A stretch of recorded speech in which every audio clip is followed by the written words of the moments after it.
General Mills spent, I think, about $1 million in this part of the successful campaign to defeat mandatory GMO labeling in California. So obviously you think GMOs are part of the solution, not part of the problem.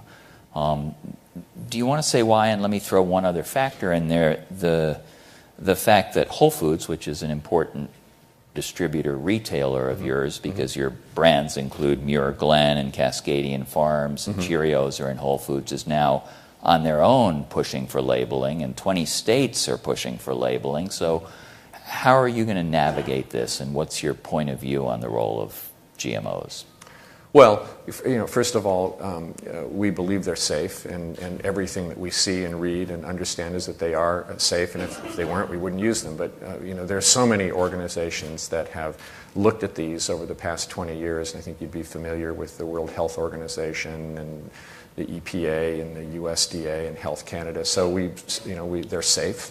We think that there's an environmental benefit there. We think there's going to be an important yield benefit over time that we're going to need. So we do think that they're very much a part of the solution, and we're going to, we need to keep that on the table as we think about the food that we need over the next 20 or 30 years. But doesn't labeling kind of create a stigma around them that then can lead to policies that aren't going to be good in terms of meeting the growing demand for food? So, this gets into the, for us, how should we be using that label that we're all used to seeing on our food products? And consumers tell us, and we think they're right, that they want to know about the ingredients.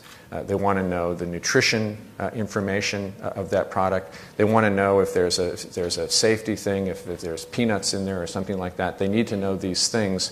But we should restrict the use of that label for this important information, and limit it to that. If we broaden it to other things, that it could be anything. I mean, it could be anything that causes that we have, things that we believe in. We'll need to add pages to the label, and we simply don't think we should do that, and we especially don't think we should do it on a state-by-state basis, which was the concern that the industry had. For instance, in California, we worry if we start to have one rule here and another rule elsewhere, the industry starts to have to chop up its supply chain and different things to different places, which simply is going to add cost for consumers for products that we believe are completely safe.